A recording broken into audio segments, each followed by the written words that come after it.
Olá, queridos amigos, queridas amigas, sejam bem-vindos ao programa semanal Jesus e o Espiritismo, que vai ao ar pela TV Mundo Maior e pela TV A Caminho da Luz. O programa é apresentado por mim, André Luiz Querini Vilar, e agradeço a todos que estão estudando o livro Roteiro comigo. É um livro de Emmanuel pelas mãos de Chico Xavier. Aqui na telinha você está vendo o nosso canal no YouTube, youtube.com/TV A Caminho da Luz. E esse QR Code dá direto na playlist do estudo do livro Roteiro. Se você está me assistindo pela primeira vez, posicione o seu celular, o seu tablet, o seu telemóvel neste QR Code. Se você está me acompanhando pelo próprio celular e não tem como você usar ele, você está vendo aí, youtube.com/TV A Caminho da Luz. E ali vai nas playlists, os programas que nós temos, você encontrará Estudo do Livro Roteiro com André Luiz Querini Vilar. Então venha estudar comigo desde o prefácio de Emmanuel.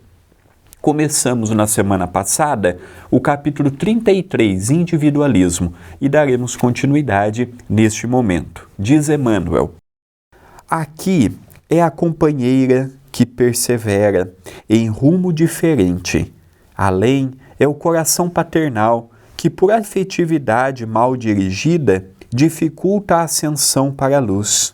Ontem era um filho a golpear-lhe as fibras mais íntimas. Hoje é um amigo que deserta.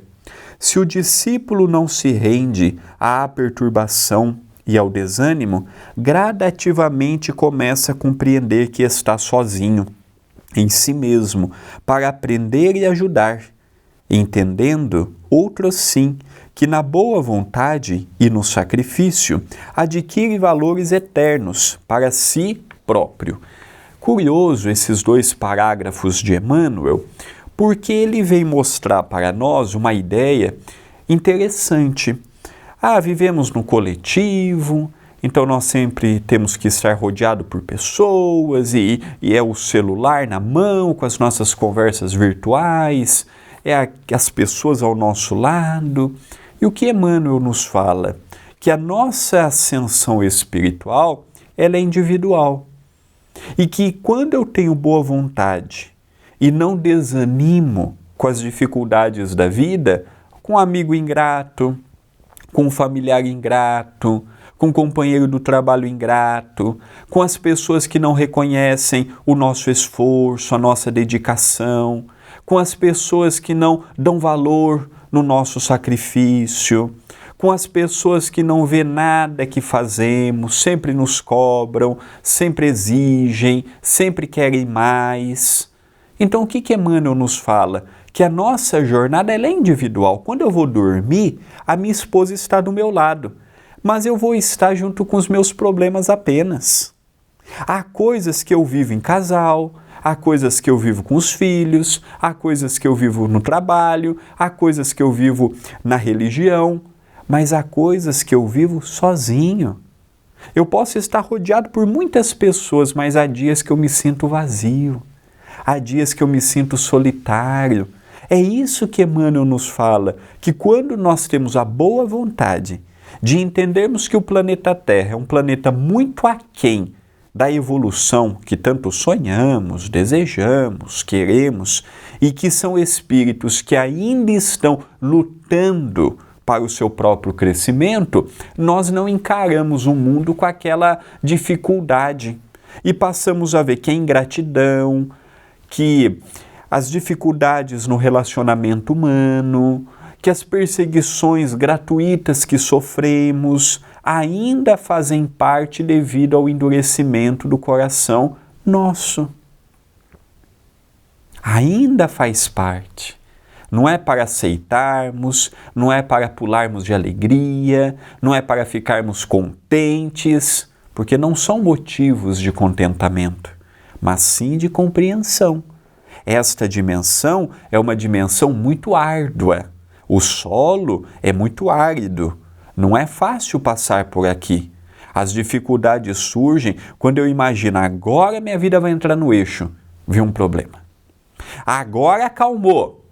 vem um desafio. E assim é constantemente. Do primeiro dia de vida até o último, as dificuldades vão vindo, as dificuldades orgânicas, as dificuldades familiares, as perdas de entes queridos, a mediunidade, o intercâmbio com o mundo espiritual, a eterna briga do certo e do errado, do que eu devo fazer e do que eu devo evitar. Então é aquela compensação diária. Eu faço, não faço, se eu fizer não vai dar certo. E aí nós vamos construindo o nosso dia. Porém, por mais que eu ame as pessoas que estão ao meu lado, eu não posso comprar a dor alheia. Tanto quanto as minhas dores precisam ser sustentadas por mim, com o apoio e as palavras das pessoas ao meu lado, mas deve ser caminhada por mim. Continua Emmanuel. Quanto mais cede a favor de todos, mais é compensado pela lei divina, que o enriquece de força e alegria no grande silêncio. Esse daqui é um outro problema. Já vimos como cedemos pouco? É meu direito, eu quero. Eu tenho a razão, eu vou até o fim. Nós já analisamos que essa ideia, se eu estou certo, se eu tenho razão, se está no meu direito, isso tem nos levado a grandes prejuízos. Porque às vezes a outra pessoa não fez por mal, às vezes a outra pessoa fez por desatenção, por desaviso, por problemas em casa. Quantas coisas nós não deixamos passar no nosso dia a dia, por desatenção também, por preocupações domésticas, familiares, de saúde. Então, ceder. Temos que aprender a ceder no trabalho, no templo de oração, dentro de casa. Se eu levo a vida a ferro e a fogo, a vida me levará a ferro e a fogo. Se eu levo a vida em banho-maria, vamos vivendo um dia de cada vez, os desafios vão surgindo, nós vamos resolvendo, as complicações vão aparecendo, nós vamos lidando com eles, a pessoa tem uma qualidade de vida. Agora, quando é que ele só vê os seus direitos, a vida lhe coloca o mesmo fardo que ele está colocando na vida dos outros. Você não quer os seus direitos? Pois bem, os outros também vão exercer esta mesma lei sobre você.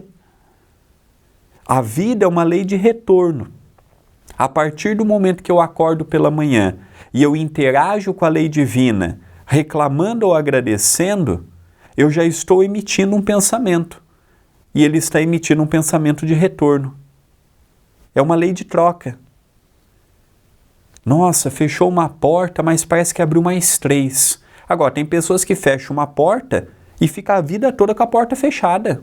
Não abre porta, não abre janela, não abre nada. Por quê? Porque não tem merecimento. Não, fica tranquilo, fecha uma porta e vai abrir outra. Depende. Você fez por merecer abrir uma porta? Você faz por merecer abrir uma porta? Então, só para nós analisarmos o ceder neste contexto. Continua.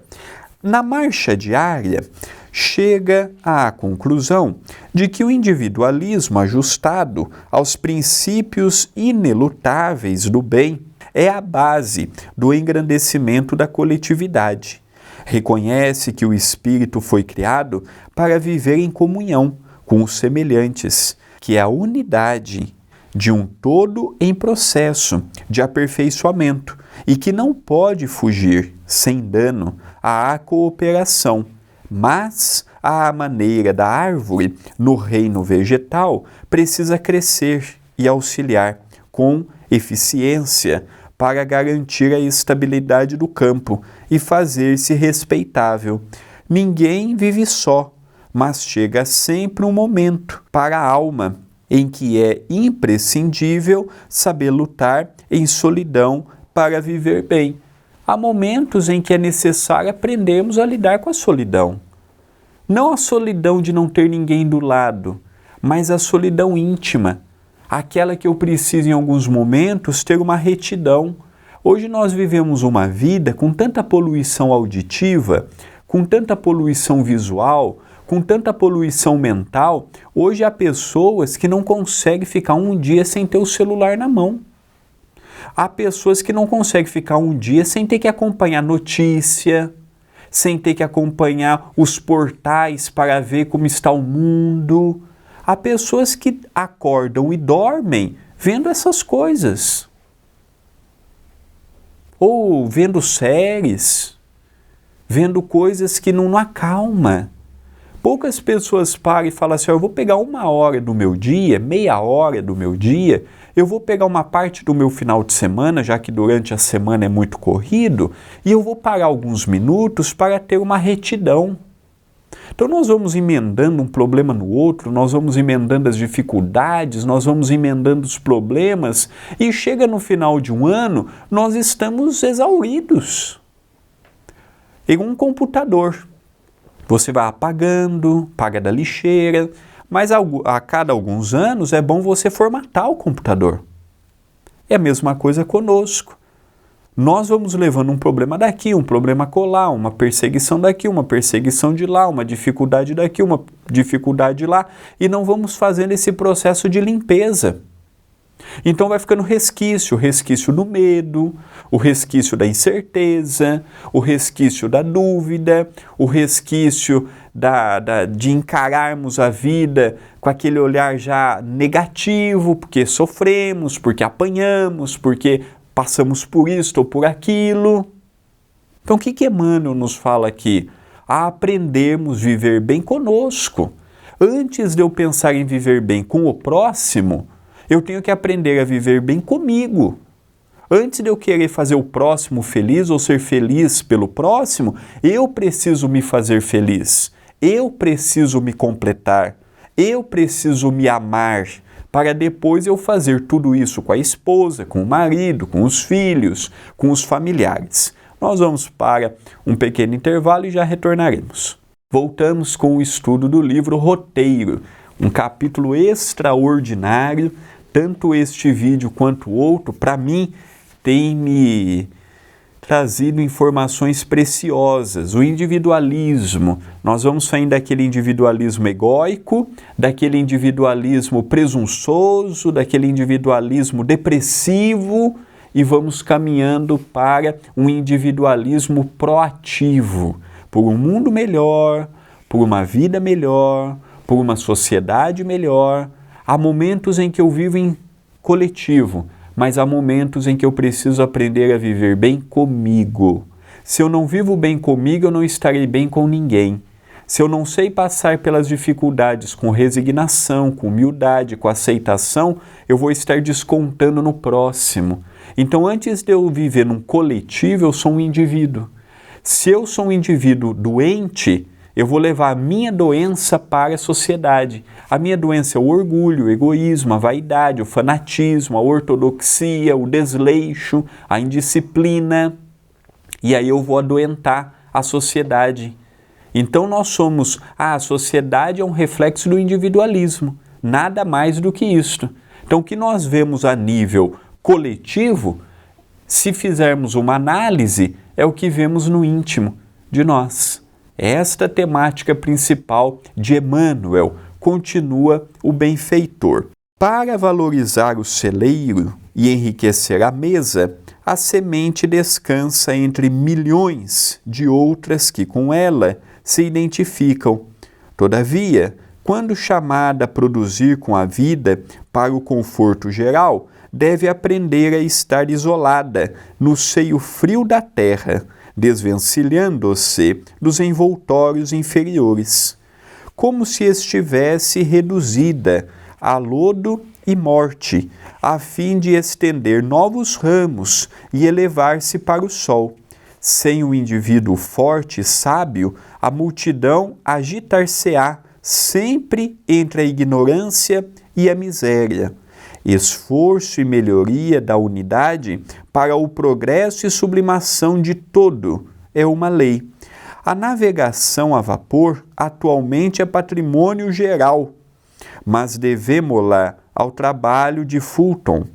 A imprensa de hoje é força direcional de primeira ordem. Contudo, não podemos olvidar o devotamento de Gutenberg, que lhe amparou os passos iniciantes. A luz elétrica, nos dias que passam, é questão resolvida. No entanto, a Edison coube a honra de sofrer para que semelhante bênção desintegrasse as noites do mundo. A locomotiva agora é máquina vulgar, mas no princípio dela temos a dedicação de Stephenson. Na Terra surge Newton, invariável, à frente de todos os conhecimentos alusivos à gravitação universal, e o nome de Marconi jamais será apagado na base das comunicações sem fio. Olha que interessante, o progresso ele vem por base do esforço individual. Então aqui ele deu vários exemplos de espíritos que colaboraram diretamente e colaboram com o progresso da humanidade. Então ele nos dá, por exemplo, nos falando da imprensa, relembrando Gutenberg. Não é essa imprensa que nós temos hoje, tendenciosa, que só olha um lado da história. Não é essa imprensa que cobre o que deseja, que mostra o que deseja. Nós vemos a luz elétrica com Thomas Edison, por exemplo, um grande inventor, um espírito de escola. Nós vemos a navegação com Fulton, nós vemos a locomotiva com Stephenson, nós vemos a lei da gravitação com Newton. E aqui nós poderíamos dar muitos outros exemplos. O trabalho incansável, por exemplo, de Galileu Galilei na sua época. O trabalho grandioso do casal Curie, que trouxe para nós a descoberta de 2 elementos da tabela periódica. Então nós percebemos que são espíritos que são valorosos pelo esforço individual. O próprio casal Curie, lidando com a radioatividade, machucaram todo o seu corpo com ela. Às vezes a gente não tem ideia do preço que se paga para trazer uma descoberta. O preço que se paga para trazer... Temos Santos Dumont aqui no Brasil, o pai da aviação. Olha o benefício da aviação. Hoje, em 8 horas, 9 horas, você sai do Brasil e está em Portugal, está nos Estados Unidos. Em 2, 3 horas, 4 horas, você sai do Rio Grande do Sul e vai para Manaus, e vai para o Acre, e vai para o norte do Brasil. Então nós percebemos a grandiosidade de uma descoberta como esta. Já pensou se até hoje nós não tivéssemos um avião? Já pensou se nós não tivéssemos o progresso de um carro? Já pensou se nós não tivéssemos o desenvolvimento de uma navegação? Como é que nós nortearíamos se estamos indo realmente para o norte? Então são grandes conquistas individuais. O próprio esforço individual de Allan Kardec. Eu respeito muito Leon Denis, Gabriel Delany, eu respeito muito todos os pioneiros ao lado de Allan Kardec, mas se não fosse o trabalho individual de Allan Kardec e de sua esposa, Amélie Boudin, nós não teríamos o espiritismo que temos hoje. Ele dormia em média 2 horas por dia, por noite. Veja bem, um homem de mais de 50 anos, sendo que a idade média naquela altura não passava dos 60. Já era um homem idoso para a época. Dormir 2 horas por noite. Em 15 anos fazer o que fez, deixar o que deixou, com a lucidez que deixou, com o trabalho incansável que deixou. Olha o trabalho individual de Chico Xavier. Olha o trabalho daquele homem, que dormia em média 2 horas por noite também. 550 livros deixou para nós. Além dos 550 livros, quase todos os dias no Centro Espírita. Trabalhava das 8 até as 5, ia para o centro às 6 e voltava do centro meia-noite, 1 hora, 2 horas da manhã. Aí que ele ia psicografar. Numa noite de receituário, às vezes era 800, 900, em 6, 7 horas de trabalho. Será que nós temos ideia do que é um trabalho individual desse? A renúncia que uma pessoa dessa faz? No campo científico, no campo filosófico, no campo religioso. Fácil é criticar, fácil é denegrir, fácil é diminuir, fácil é apontar erros. Mas será que nós estaremos dispostos a pagar o preço? Todo mundo quer ter um nome como pai de alguma coisa. Ah, eu inventei a luz elétrica. Ah, eu inventei a internet. Ah, eu inventei o espiritismo. Mas será que nós queremos pagar o preço de trazer isso para a Terra? Ou será que nós queremos apenas o nosso nome? Carlos Chagas, por exemplo, que é o pseudônimo de André Luiz. Carlos Chagas foi o único cientista no mundo, até hoje, que ele trouxe toda a descoberta para um problema do princípio ao fim. Do princípio ao fim, tratando o mal de Chagas. Foi o único. Todas as outras descobertas de doenças, essas coisas, começou por uma pessoa e foi continuada por outras. Todas. Carlos Chagas foi o único que sozinho viu toda a evolução de uma doença e trouxe a solução para o problema dela. O único no mundo. E no Brasil nós não falamos de Carlos Chagas. Olha o trabalho pioneiro de Oswaldo Cruz. Logo que o Brasil se torna uma república e que não tínhamos saneamento básico, não tínhamos um código de higiene, não tínhamos nada. Olha o trabalho daquele homem.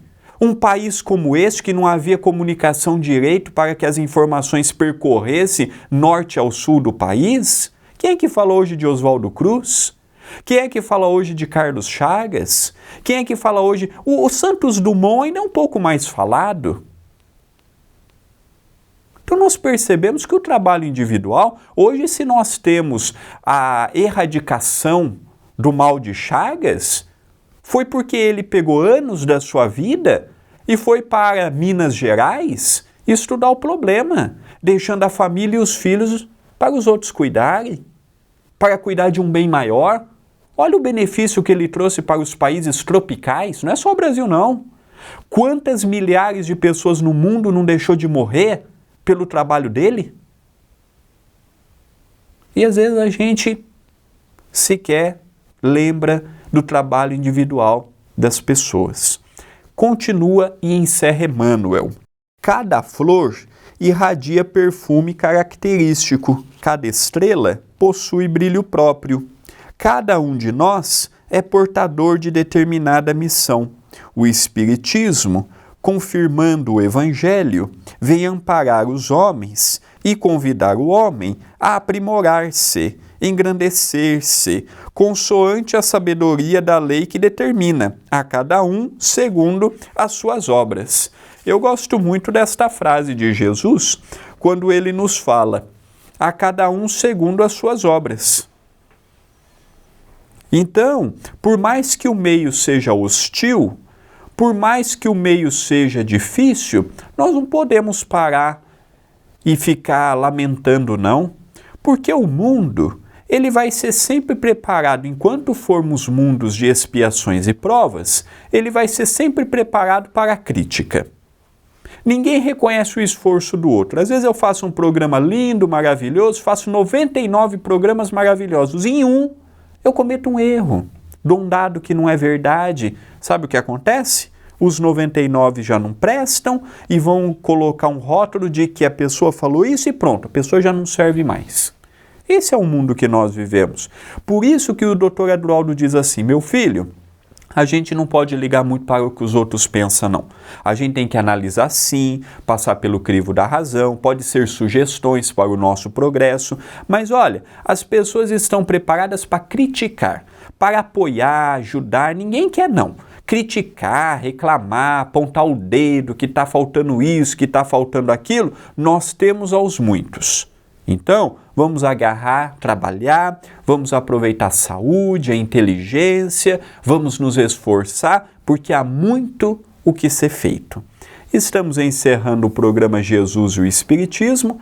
Eu agradeço a TV Mundo Maior, a TV A Caminho da Luz, Peço a Jesus que nos abençoe, que nos ampare, que nos ilumine, que tenhamos uma continuidade de semana de muita paz, de muita luz, que estes 2 programas que falam do individualismo possam ter trazido informações preciosas para a nossa meditação e sigamos firmes na jornada do bem. Votos de muita paz e até o nosso próximo programa.